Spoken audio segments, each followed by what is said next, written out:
যদি আমার পক্ষে সম্ভব হইতো যে 1 কোটি টাকা দিয়ে দেওয়ার, আমি ওনাকে 1 কোটি টাকা দিয়ে দিতাম। তো আমার সাধ্য অনুযায়ী আমার প্রতিষ্ঠানের পক্ষ থেকে ইনামুল হাসান ভাইয়ের চিকিৎসার জন্য 50,000 টাকা উপহার বলতে পারেন, যেটাই বলেন। তো আমরা বাইকে উঠাই দিলাম। প্রায় 100-র উপরে আমার খুবই কাছের মানুষ আছেন প্রবাসে। আপনারা একটু অল্প একটু যদি নজর দেন, এনামুল ভাইয়ের 1 কোটি টাকা এগুলো কোনো ব্যাপারই না, কোনো বিষয়ই না।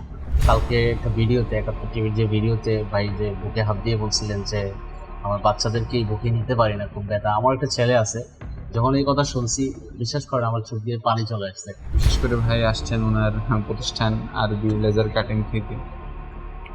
এটা দেশের একটা সুপ্রসিদ্ধ একটি প্রতিষ্ঠান। আসসালামু আলাইকুম, স্বাগত জানাচ্ছি আমাদের আরো একটি ব্যতিক্রমী ভিডিওতে।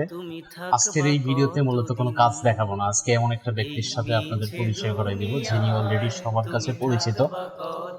বাংলাদেশের মুফাসসিরে কোরআন, যিনি এই বাংলাদেশের মানুষের জন্য অনেক কাজ করে গেছেন। কায়েদে মিল্লাত আল্লামা বাবনগরী হাফিজাহুল্লাহ রহমাতুল্লাহ আলাইহি। তো ওনারই তিনি ছায়া সঙ্গী ছিলেন দীর্ঘদিন, প্রায় অর্ধযুগ যার সাথে ছিলেন, সেই ইনামুল হাসান ফারুকী ভাই। আজকে আছি ওনার সাথে, ঢাকায় আসলাম। বিশেষ করে ওনার, আপনারা জানেন উনি ক্যান্সারে আক্রান্ত দীর্ঘদিন থেকে। তো এই মুহূর্তে ওনার চিকিৎসার জন্য প্রায় 1 কোটি টাকার উপরে প্রয়োজন, আমরা যতটুকু জেনেছি। আমি ছোট্ট মানুষ, আমার ছোট্ট সহযোগিতা নিয়ে ওনার পাশে আসা। আমি মূলত আমার প্রতিষ্ঠানের পক্ষ থেকে কিছু সহযোগিতা করতেছি ওনাকে। আর হচ্ছে আমাকে যারা দেখেন, বিশেষ করে প্রবাসী যারা আছেন, দেশে যারা আছেন, আমি আপনাদেরকে রিকোয়েস্ট করব এই ভিডিওর কমেন্ট বক্সে ওনার ব্যাংক অ্যাকাউন্ট নাম্বার এবং পার্সোনাল নাম্বার দেওয়া থাকবে। আপনারা যোগাযোগ করে ভাইয়ের এই বিপদে আপনারা এগিয়ে আসেন।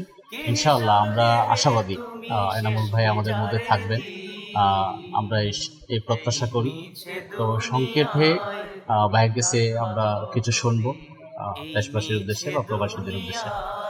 আসসালামু আলাইকুম। ওয়ালাইকুম আসসালাম রহমতুল্লাহ। আপনারা এসেছেন আন্তর্জাতিক শহীদ ভালোবাসা মহব্বত থেকে দিনের ক্ষেত্রে। আল্লাহ তাআলা আপনাদেরকে উত্তম আজর দান করুন। আপনি যে অসুস্থ, আপনার জন্য দোয়া করি অন্তর থেকে। এছাড়া আপনার যারা সহকর্মীরা আছে আপনার অফিসে আদালতে, অফিসে কাজ করে আপনার সাথে থেকে, এবং আপনাকে যারা মহব্বত করে দূর থেকে ভালোবাসে, ওনাদের কাছে আমি সর্বদা আমার জন্য দোয়া কামনা করি। যে আসলে আমার এই দোয়াটা হলো সবচেয়ে বেশি প্রয়োজন, কারণ আল্লাহর মেহেরবানিতে এখনো আছি। আল্লাহর মেহেরবানি, দয়া, কৃপাটা আমার খুব দরকার। তারা যেন আল্লাহর কাছে আমার জন্য দোয়া করে সবাই। এই দোয়াটা আমার সবচেয়ে বেশি করে চাওয়া। এছাড়া যারা আছেন ওরা যাদের জায়গা থেকে যেভাবে সাপোর্ট করার মতো অবশ্যই করছেন, করবেন ইনশাআল্লাহ।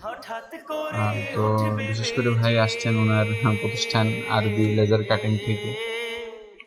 এটা দেশের একটা সুপ্রসিদ্ধ একটি প্রতিষ্ঠান। অনেক মসজিদ মাদ্রাসা, মানুষের বিভিন্ন ঘর বাড়ি সব বিভিন্ন কাজে ওনার অত্যাধুনিক কার্যক্রম দিয়ে করেন। খুব খুশি হয়েছি যে উনি আমাদের এলাকাতে একাধিকবার গিয়েছে, আমাদের গ্রামের ইয়েতে। তো ওনার প্রতিষ্ঠানের জন্য দোয়া করি, ওনার জন্য দোয়া করি। সবাই ওনার প্রতিষ্ঠান এবং ওনাদের সাথে থাকবেন ইনশাআল্লাহ। তো আমরা এই মুহূর্তে আমার প্রতিষ্ঠানের পক্ষ থেকে, আপনারা জানেন আরবি লেজার কাটিং শুধুমাত্র একটা ব্যবসায়িক প্রতিষ্ঠান না, এটা মানবিক প্রতিষ্ঠান। আমি যে কোনো দেশের যে কোনো দুর্যোগে বা যে কোনো ভালো মানুষের পাশে দাঁড়াতে আমি সবসময় স্বাচ্ছন্দ্য বোধ মনে করি, বা ধারাই আমার সাধ্য অনুযায়ী। তো আমার সাধ্য অনুযায়ী আমার প্রতিষ্ঠানের পক্ষ থেকে ইনামুল হাসান ভাইয়ের চিকিৎসার জন্য 50,000 টাকা উপহার বলতে পারেন, সেটাই বলেন। তো আমরা বাইকে উঠাই দিলাম। সবাই দোয়া করবেন, বিশেষ করে আরবি লেজার কাটিং আমার প্রতিষ্ঠান যেন দূরে দূরে এগিয়ে যায়। আমরা এই যে আপনাদের কাছ থেকে যে আর্নটা করি, যে প্রফিটটা করি, এটা থেকে আমরা নিজেরা চলি, দেন হচ্ছে দিন শেষে এখান থেকে আর্নের কিছুটা অংশ এরকম হাজারো ইনামুল ভাইয়ের বিপদে বা কাজে আমরা আসতে চাই। দেশের যে কোনো জায়গায়, যে কোনো প্রান্তে সবাই আমাদের জন্য দোয়া করবেন। সর্বশেষ যদি কিছু বলতে চান একটু সংক্ষেপে। সংক্ষেপে ওটাই, আমি আবারও দোয়া চাইবো। আর আমি আমার এই অসুস্থতা এবং কারা জীবন সবসময় আমার জন্য হাজার হাজার লক্ষ মানুষ দোয়া করেছে, দেশে প্রবাসে, আলেম ওলামা, সাধারণ দিনদার মুসলমান ভাইয়েরা। তো আমার ক্ষুদ্র জায়গা থেকে ওনাদের জন্য আমার কিছুই করার নেই, কিন্তু আমি ওনাদের জন্য সবসময় সবসময় ওনাদের জন্য আমি দোয়া করি এবং আল্লাহ যতদিন হায়াতে রাখে আমি সবসময় দোয়া করবো আল্লাহ যাতে ওনাদেরকেও বিপদ আপদ থেকে হেফাজত করেন। বিশেষ করে প্রবাসী ভাইয়েরা অনেক দূরে থাকে, আমি উমরাতে গিয়ে দেখে এসেছি আমাদের কষ্টের দিনগুলো। আল্লাহ যাতে ওখানে ওনাদের নিরাপদে রাখে, ভালো রাখে, ওনার জন্য দোয়া করি। সমস্ত একটা কথায় আমি খুবই অবাক হয়েছি বা আমাকে শিহরিত করেছে, যেটা হচ্ছে কালকে একটা ভিডিওতে, যে ভিডিওতে ভাই যে বুকে হাত দিয়ে বলছিলেন যে আমার বাচ্চাদেরকে বুকে নিতে পারি না, খুব ব্যথা। আমার একটা ছেলে আছে, যখন এই কথা শুনছি বিশ্বাস করেন আমার চোখ দিয়ে পানি চলে আসছে। আর থাকতে পারিনি, কালকে রাত ঘুমাইতে পারিনি। কালকে বেশ কয়েকজনের সাথে যোগাযোগ হয়েছে রাতে, যে ভাইয়ের সাথে কিভাবে আমি যোগাযোগ করতে পারি, যাইতে পারি। তো বিশেষ করে মাহমুদ বিন মাদানী ভাইয়ের সাথে কথা হয়েছে, ফ্র্যাঙ্কি বয়েজের মাহমুদ ভাইয়ের সাথে কথা হয়েছে। তো অবশেষে ভাইয়ের সাথে দেখা হলো। আসলে ভিতরের যে কষ্ট, ভিতরের যে আধা, আমার মনে হচ্ছে যে এই মুহূর্তে যদি আমার পক্ষে সম্ভব হইতো যে 1 কোটি টাকা দিয়ে দেওয়ার, আমি ওনাকে 1 কোটি টাকা দিয়ে দিতাম ওনার চিকিৎসার জন্য। তারপরেও আমার মনটা চাচ্ছে যে ওনার বাচ্চাদেরকে একটু বুকে আগলে রাখো। তো সবাই আর কিছু বলার নেই আসলে। এরকম কখনো ক্যামেরার সামনে এরকমটা হয় নাই, আজকে কথা শুনে আপনারা বুঝতে পারতেছেন। যাই হোক, সবাই ভালো থাকবেন। আর কমেন্ট বক্সে ভাইয়ের অ্যাকাউন্ট নাম্বার এবং পার্সোনাল ফোন নাম্বার, ফোনে ফোন দিবেন না। আসলে আমিও বেশ অনেকক্ষণ ওয়েট করতে হয়েছে ওনার এই যে ওনাকে বাইর করতে।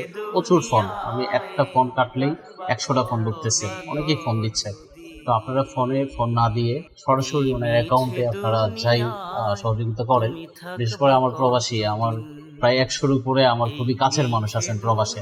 আপনারা একটু অল্প একটু যদি নজর দেন, এনামুল ভাইয়ের 1 কোটি টাকা এগুলো কোনো ব্যাপারই না, কোনো বিষয়ই না। সবাই ভালো থাকবেন, সুস্থ থাকবেন। আসসালামু আলাইকুম।